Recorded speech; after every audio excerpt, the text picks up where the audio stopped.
السلام عليكم ورحمة الله وبركاته دمانتين ولا لا يلسو دوادا إن شاء الله عاو waxaan rabaa halkan inaan idinku sharaxo Ethereum waxa laga yaabaa in badan waxa dhagihiina ku soo dhacay Bitcoin طبعا lacagta labaad ee ku xigta waxa loo yaqaanaa Ethereum ayaa loo yaqaanaa haddaba technology-ga ay ku shaqeeyaan iyo waxyaalaha ay ku kala duwan yihiin iyo waxyaalo badan oo niyadiina ku soo dhici doono yani ama si aad markaad barnaamijkan dhex gashaan oo aad maqli doontaan oo loo yaqaano DeFi smart contract dApps waxyaalahaas oo dhan ayaan wax ka oran doonaa iyo qiimaha uu leeyahay Ethereum-ka ama se lacagtan Ether-ka loo yaqaan oo ku shaqeeyo blockchain-ka Ethereum-ka ku shaqeeyo haddaba walaalayaal waxaan rabaa inaad insha Allah barnaamijkan ay ka faa'iideystaan dadka ganacsatada ah dadka dhalinyarada ay raba inay barnaamijka teknolojiyada ee programka oo kale gudihiisa ku jira ay raba inay wax develop gareeyaan dadka laga yaabo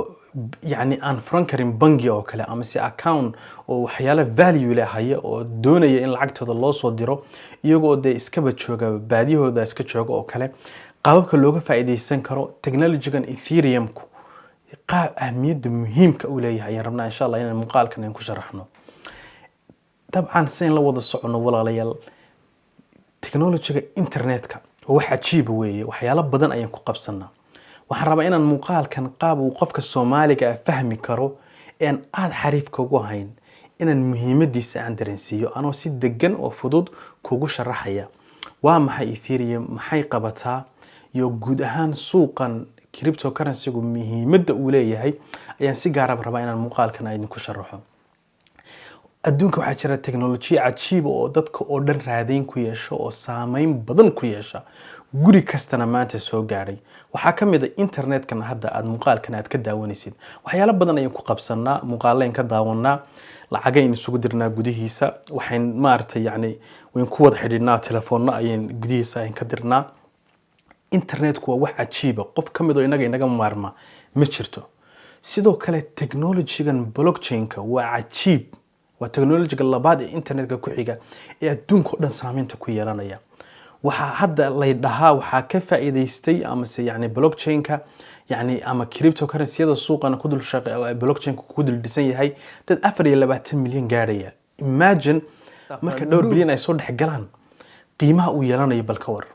marka insha Allah walaalayaal muuqaalkan waxaan rabaa inaan marka koowaad idinku sharaxo Ethereum muxuu yahay muxuu si qabtaa Ethereum walaalayaal waxa aasaasay ninkan dhalinyarada ah ee sawirkiisa aragtaan ee loo yaqaano Vitalik Buterin oo ah nin dhalinyaro Ruush iyo Canadian ah ninkaas ayaa wuxuu sameeyay barnaamijka Ethereum-ka hindisay 2013 2014 si rasmi ah ayuu suuqa u soo galay ninkan dhalinyarada ayaa wuxuu wax ka qori jiray jaraa'idka loo yaqaano The Bitcoin Magazine Bitcoin-ku technology-gu ka faa'iideystay markii koowaad wuxuu ahaa technology-ga blockchain-ka loo yaqaano kaas oo ah barnaamij yani xogta lagu kaydiyo blockchain-ku waa meel xogta lagu kaydiyo xogtaas oo aan waxba laga bedeli karin lana jabsan karin oo hacking aan lagu sameyn karin sidoo kalena wixii la geliyo ummadoo dhan ay arki karto oo cid gaarana ayna maamuli karin oo kombiyuutarro daafaha caalamka yaala oo kale ku kala kaydsan haddaba Bitcoin muxuu qabtay Bitcoin wuxuu qabtay in qofka loo diri karo lacag digital ah isaga oo aan xawaalad yani isagoo aan account bangi aan lahayn isagoo aan dawlad loo sii marinayn isagoo aan xawaalad loo sii marinayn in qofka lacag loo diri karo lacagtaas oo laga dhex arki karo yani blockchain-ka laga dhex arki karo marka wuxuu ahaa qaab wuxuu shaqeynayay remittance lacag isu diris xawaaladeed oo kale oo ka madax bannaan decentralized oo cidina ay maamulin oo kombiyuutarro kaliya ay maamulaan ayuu Bitcoin u shaqeynayay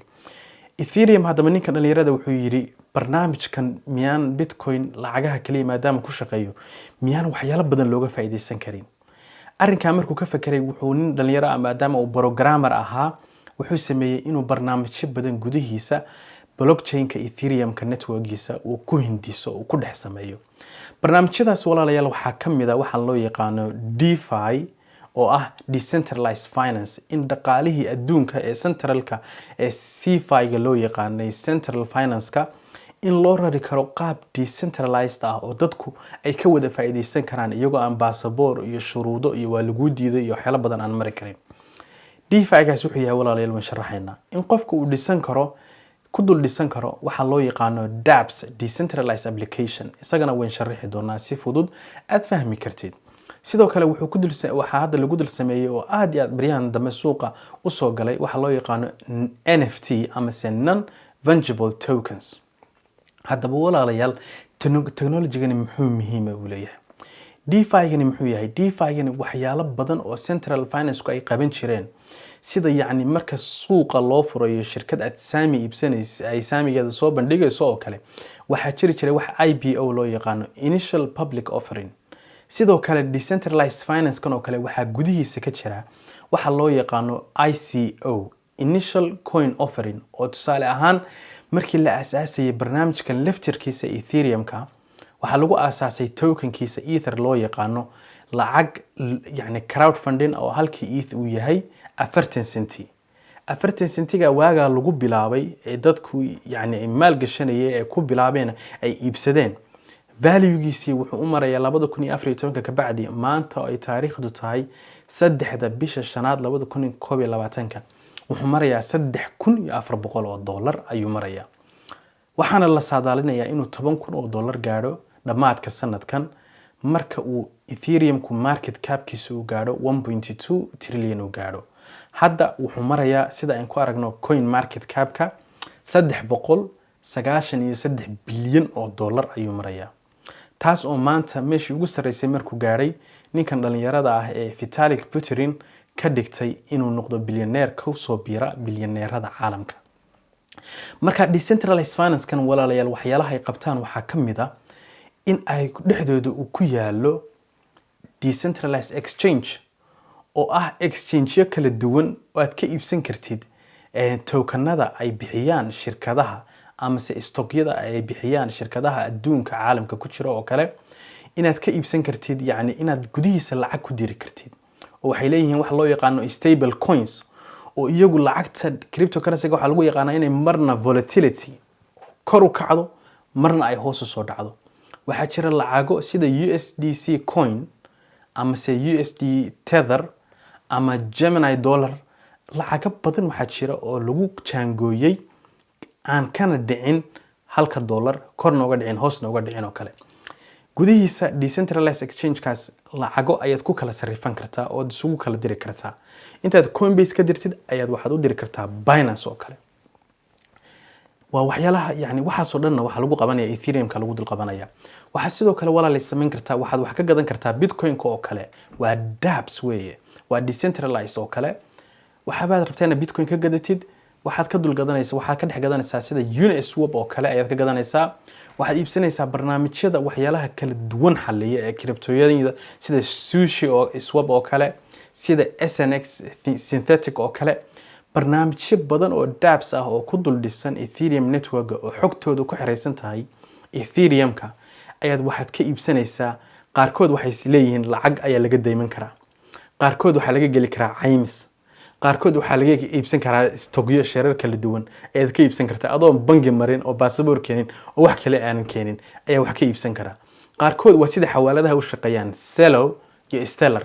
oo adoo baadiyaha jooga ayaa lacag telefoonkaaga lagu soo diraya oo sida qaarkood M-Pesa oo kale Kenya ayaa la shaqeeyaan oo qofka lacag loogu diri karaa isagoo laga dhex dirayo Ethereum network-ga exchange-da ku dhex yaala oo kale marka inta ka nimaadno waxyaalaha uu leeyahay walaalayaal waxa kamid ah smart contract kaas waa maxay maadaama uu waxan yahay wax kombiyuutarro ku kaydsan kombiyuutarradaas waxa kala hagaya yani marka ay ku dul dhisayaan barnaamij sida hadda PancakeSwap oo kale oo ku dul dhisan Ethereum network oo kale waxa ay sameynaysaa waa sharci la arki karo oo cad weyn inay kala hagtaa sharciga hagaya ee kombiyuutarrada dhan lagu kala qaybinayo waxa loo yaqaanaa smart contract ayaa loo yaqaanaa waa heshiis qeexaya qofkaas hebel markuu lacagta bixiyo wuxuu helayaa tokenka hebel noocaas ayuu helayaa markuu tokenkaas sii gudbiyo waxa ma artay uu iska iibiyay oo addresskiisa uu ka baxay yani qaabka ay u shaqeynayaan ama hawsha ay xalinayaan oo dhan waxay ku caddahay waxaan loo yaqaano smart contract oo bedeshay heshiisyadii nootayada lagu qori jiray ee qadiimiga ahaa kaasi waa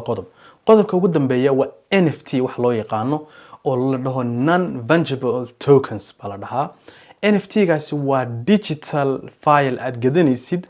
oo blockchain-ka lagugu kaydinayo. Blockchain-ka waxaan yidhi wixii lagu kaydiyo kamana baxaan, waxna lagama bedelo, lamana jabsan karo. Tusaale ahaan waxaad gadatay sawir, waxaad gadatay coin, waxaad gadatay video, waxaad gadatay blockchain domain ayaad gadatay. wuxuu kugu dhex jirayaa halkaas ayuu weligaa kugu dhex jiray adaana lahaanaya. Addresskaaga ayuu kugu dhex jirayaa. Marka NFT-gu wax yani lacag la isku bedelo maaha, value gaara oo wax kasta yani qiimo gaara ay leeyihiin marka laga hadlayo oo kale. Marka shirkadihii waaweynaa sida Mastercard ama Visa oo kale marka ay lacagta cryptoda wax lagaga iibsanayo waa in aad waxay heshiis leeyihiin Ethereum network heshiis leeyihiin oo waa inaad Ethereum-ka coinanka dhex yaala oo kale aad wax kaga iibsatid ama aad u dirsatid oo kale. waxaas oo dhanna ayaan soo sheegnay heshiisyada decentralized application-ka lacagta stable coin-ka la isku dirayo. waxaas oo dhanna khidmadda wax lagu kala iibsanayo ama lagu kala bixinayo dollar maaha, waa lacagtan ether-ka la dhaho. ETH-kaas ayaa la dhahaa gas fee ayaa loo yaqaanaa. lacagtaas ayaa dadka kombiyuutarada u daaran yihiin ay kombiyuutaradooda xogtu dhex marayso. lacagtaas ayaa as reward ahaan loo siiyaa oo yani ay u qaataan markii ay wax kala yani la kala iibsanayo kale. hadda aad bay u sareysaa laakiin hoos loo dhigaa ayaa la rajeynaya. marka insha Allah walaalayaal barnaamijkan teknolojiyada Ethereum-ka ayaan in yar oo kooban ay kaga hadlaynay. barnaamijyo badan oo cajiib ayaa lagu dul dhisay blockchain-ka oo qaarkood ay ka shaqeyn doonaan logisticada sida VeChain-ka oo kale, qaarkood ay ka shaqeyn doonaan Oracle oo kale xogta ay u kala gudbin data ay u kala gudbinayaan sida Chainlink oo kale. qaarkood yani barnaamijyo cajiib sida Graph oo kale wuxuu shaqeeyaa qaabka ay Google u shaqeyso oo kale. waxaas oo dhanna waa technology-ga blockchain-ka ay ku dul dhisan yihiin. waxaan jeclaan lahaa inaan wax ka barano oo ka ogaano dadka hadda develop gareeya ee blockchain-kaas yani wax ka programmiya ee cilmigiisa bartay. bangiyada waaweyn iyo maalgashiyada weyn sida JP Morgan oo kale hadda intaas waxay raadinayaan dad develop gareeya blockchain-kaas maartay setup gareeya oo yani develop gareeya oo manage gareeya. marka dhalinyarada Soomaaliyeed ee sanadka raba inay jaamacadaha galaan waxaan aad iyo aad uga talin lahaa inay blockchain-ka wax ka bartaan sida loo programmiyo maadaama caalamku uu guurayo lacag badanna laga helayo. insha Allah walaalayaal barnaamijkan wuxuu ahaa barnaamij ku saabsan aqoon iyo inaan xog iyo macluumaad aan idin ku soo gudbiyo. marna ma ahayn la talin dhaqaale aan leeyahay Ethereum hala gato. dabcan maadaama uu yahay wax value-giisa kor u kacayo qofkii inuu baaritaan ka sameeyo way u wanaagsan tahay oo wax dhici karta shalayt wuxuu marayay $500, $300, $700. maanta wuxuu gaaray $3,400 ayuu gaaray halka Ethereum. wuxuu ku sii socdaa sanadka dhamaadkiisa inuu 10,000 gaaro, 10,000, 20,000, 30,000, 40,000 ayuu ka sii gudbayaa. waana yani 1.2 trillion hadduu sanadka dhamaadkiisa gaaro $10,000 ayuu gaaraya. marka haddaad maal gashatidna faa'iido ayaa kaaga soo laabanaysa sida la rajaynayo. sidoo kalena yani waxyaalahan lagu dul qabanayo oo dhanna waxa Ethereum kaliya ayaad u bedelaysaa, dollarka Ethereum ayaad u bedelaysaa, qiimihiisuna sare ayuu sii kacaya. marka walaalayaal insha Allah waa barnaamijkii ku saabsanaa Ethereum-ka dadka raba inay maal gashadaan iyo waxa uu yahay. insha Allah qof kasto barnaamijkan daneynaya technology-ga ama se Ethereum-ka raba inuu maal gashado ama se uu rabo yani inuu xogtiisa ka ogaado sida uu shaqeeyo la wadaag muuqaalkan fadlan hadda dhamaadka soo gaadhay ha ilaawi inaad muuqaalka like saartid. Assalaamu calaykum waraxmatullaahi wabarakaatuh.